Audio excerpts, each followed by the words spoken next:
Hello students, good morning. Let's start today's class. My dear student, today we will see the new lesson that will be chapter 19, rights and duties. Beta,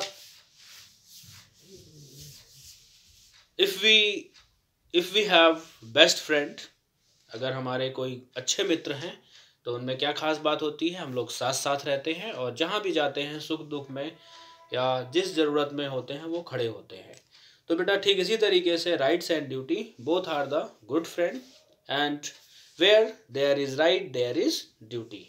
जहाँ पे भी बेटा right रहेगा वहाँ पे duty रहेगी और जहाँ पे ड्यूटी रहेगी वहाँ पे राइट रहेगा। इस चीज़ को आप लोग ध्यान में रखिएगा। राइट और ड्यूटी बेटा साथ साथ चलते हैं। Okay, both moves together. जैसे हमारे पेरेंट्स हैं बेटा,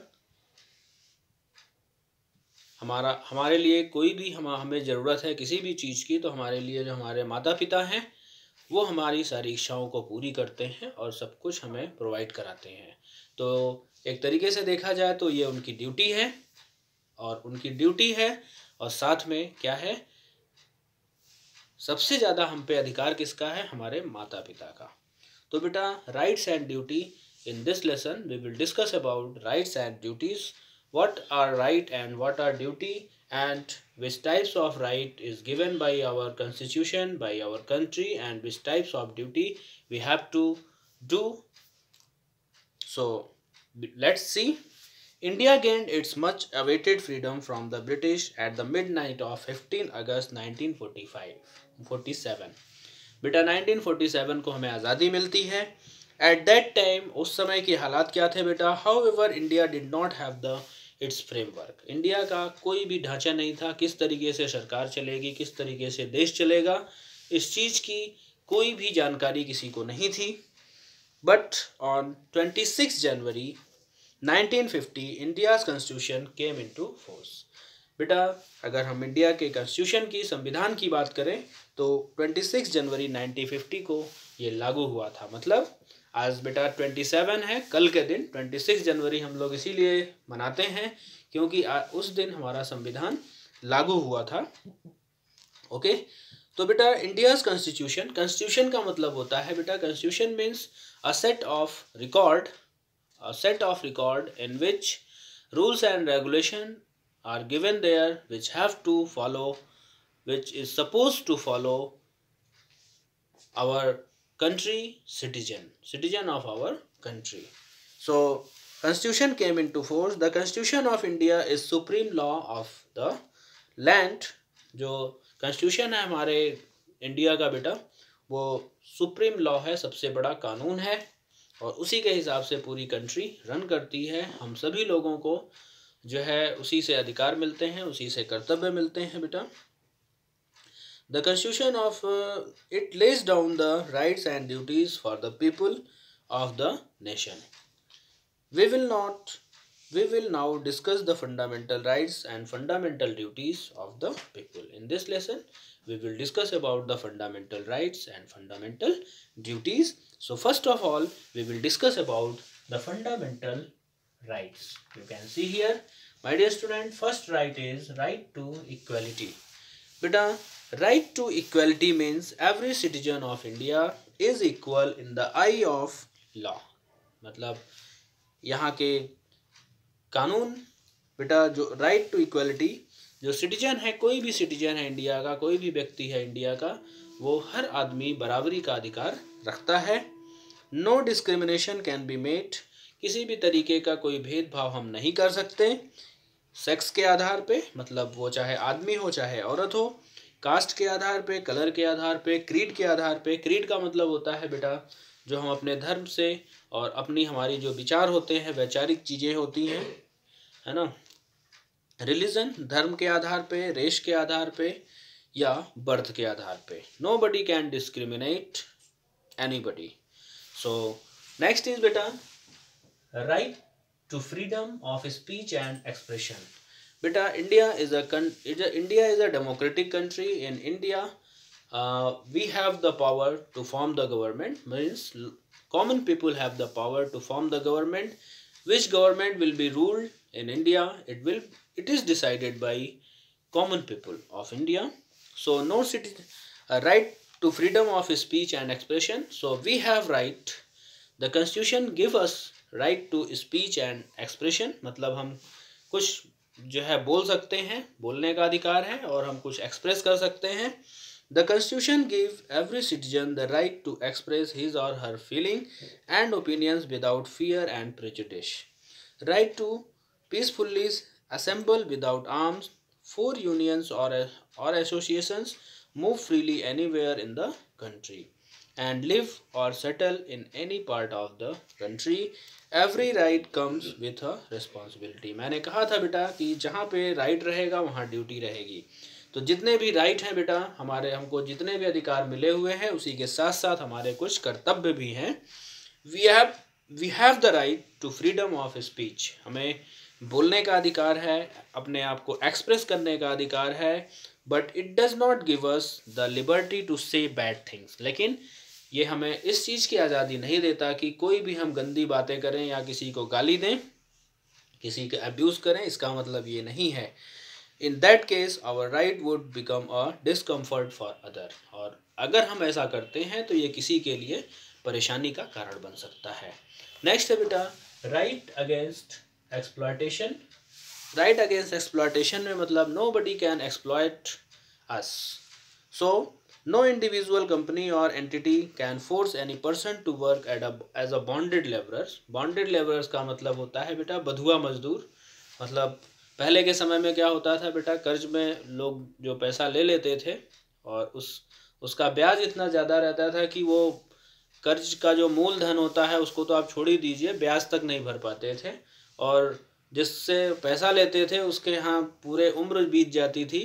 पता चला कि पिताजी ने कर्जा लिया है तो बेटा भी अपना उसी में पूरा कर रहा है बंधुआ मजदूर की तरह, और वो कहीं भी नहीं जा सकते. उनका ज़िंदगी भर उनकी सेवा करनी है, उनका काम करना है. तो बेटा इस तरीके का कोई काम हमारे कंट्री में अब नहीं कर सकता. Children below 14 years of age, मतलब जो बच्चे हैं 14 साल तक के, वो जो है शिक्षा का अधिकार रखते हैं. 6 से 14 साल तक के बच्चों को शिक्षा का अधिकार है, और 14 साल तक के बच्चों को कोई भी अपने यहाँ काम पे नहीं रख सकता. अगर रखता है तो ये गैर कानूनी है और इसके लिए शिकायत करने के बाद पनिशमेंट भी मिल सकता है.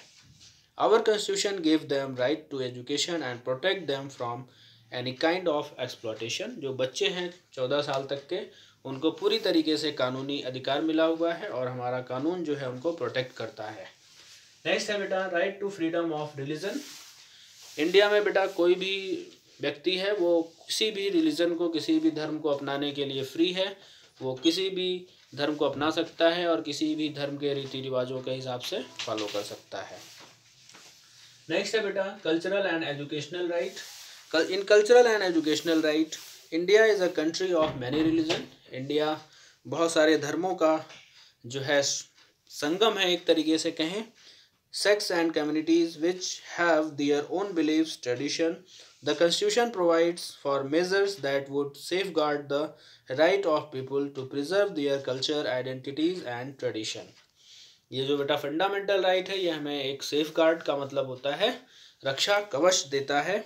The various religion and cultural groups in India such as Muslim, Sikh, Christians etcetera have the right to set up educational institution and propagate their cultural value. मतलब जितने भी ये धर्म है बेटा वो अपने इंस्टीट्यूशन खोल सकते हैं और अपने धर्म के बारे में प्रचार प्रसार का काम कर सकते हैं. नेक्स्ट है बेटा right to constitutional remedies.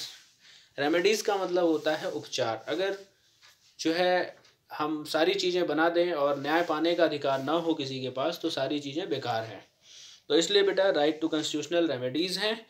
All Indian citizen are equal in the eyes of law. मतलब कानून की निगाहों में सभी लोग बराबर हैं. They have a constitutional right to seek justice from the courts of India. मतलब वो इंडिया के कोर्ट से वो न्याय पा सकते हैं. अगर किसी भी पर्सन का, किसी भी सिटीजन का बेटा फंडामेंटल राइट्स अगर एबॉलिश किया जाता है या उसको नहीं दिया जाता है तो वो डायरेक्ट सुप्रीम कोर्ट या हाई कोर्ट जा सकता है. बेटा वो पर्सन जिसको फंडामेंटल राइट्स से अलग किया जा रहा है वो आर्टिकल 32 के तहत सुप्रीम कोर्ट जा सकता है और आर्टिकल 226 के तहत हाई कोर्ट जा सकता है. So keep in mind. And next is बेटा we will discuss about the fundamental duties. The fundamental duties are our obligation towards our nation and other fellow citizens. In order to enjoy our rights freely, we need to perform our fundamental duty. जिस तरीके से हमको कुछ अधिकार दिए गए हैं उसी तरीके से कुछ कर्तव्य भी दिए गए हैं. सो यहाँ पे बेटा कुछ ड्यूटी हैं हमारी जो उनको की दिया गया है जो कि हमको करना चाहिए अपने देश के लिए. We must obey our constitution and respect our national flag and national anthem. The fundamental duties are our obligation towards our nation and other fellow citizens. We must obey our constitution and respect our national flag and national anthem. National flag and national anthem. हमें अपने national flag और हमें अपने national anthem की राष्ट्रगान का सम्मान करना चाहिए. It is our duty to serve our country in the hours of need. बेटा हम लोगों की ये ड्यूटी है कि जब भी नीड हो हम अपने कंट्री के लिए हमेशा तैयार रहें. देशभक्ति के लिए देशभक्ति का जो जज्बा है वो अपने दिलों में हमें जगा के रखना चाहिए. It is our duty to follow basic principle laid down in the constitution. संविधान में जो भी चीज़ें दी गई हैं उनका हम लोग फॉलो करें, ये हमारी ड्यूटी है. We must work towards protecting the culture and heritage of the nation. We must not spoil the beauty of our historical monument. जो भी हमारी ऐतिहासिक इमारतें हैं बेटा उनको हम किसी भी तरीके से हार्म नहीं कर सकते, उनको बेकार नहीं होने दे सकते. We must always try to protect public property. जो पब्लिक प्रॉपर्टी है, ट्रेन है, बस है सरकारी जिसमें हम लोग चलते हैं, किसी भी तरीके से हम उसको डिस्टर्ब नहीं कर सकते या उसमें तोड़फोड़ नहीं कर सकते. We must protect our environment. हमें अपने इन्वायरमेंट को प्रोटेक्ट करके रखना चाहिए. We must work hard to contribute in taking our country towards greater heights of development through sincere endeavours in our respective field. Next है बेटा directive principles of state policy. Directive principles of state policy. Work towards providing adequate means of livelihood to its citizen. बेटा work towards providing adequate means of livelihood to its citizen मतलब directive of principal में बेटा ये हमारे देश की सरकारों के लिए एक डायरेक्शन है जो कि संविधान देता है कि उनको जो हमारे देश की सरकारें हैं बेटा वो क्या करती हैं. They build rules and regulation for us and if they are going to form the rules and regulation for us they have to keep certain things in mind. उनको कुछ चीज़ें अपने दिमाग में रख करके बेटा ये काम करना है. ये सारी चीज़ें आती हैं directive principle of state policy में. Work towards providing adequate means of livelihood to its citizen. और पहला है बेटा work toward providing adequate means of livelihood मतलब हमारे देश में जो लोग हैं उनके लिए पर्याप्त मात्रा में पैसा कमाने के या रोजगार के अवसर उपलब्ध कराना ये किसकी जिम्मेदारी है, सरकार की. Give chance of self governance to people at the grassroot level through village panchayat and Gram Sabha मतलब जो ग्राम सभाएं हैं उनको अपनी प्रॉब्लम का सलूशन पाने के लिए लोकल लेवल पे भी जो है ग्राम सभा और ग्राम पंचायत बनाने के लिए परमिशन देना होगा और ये काम सरकार का है. Safe guard the rights of women and children.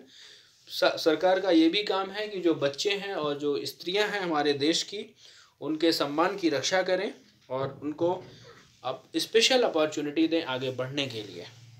Provide early childhood care and education for all children until the age of 6 year मतलब 6 साल तक के बच्चों को एक अच्छी एजुकेशन 6 साल तक से प्रोवाइड अर्ली चाइल्डहुड केयर मतलब बच्चे जब छोटे हों तो उनकी केयर की व्यवस्था करनी है सरकार को.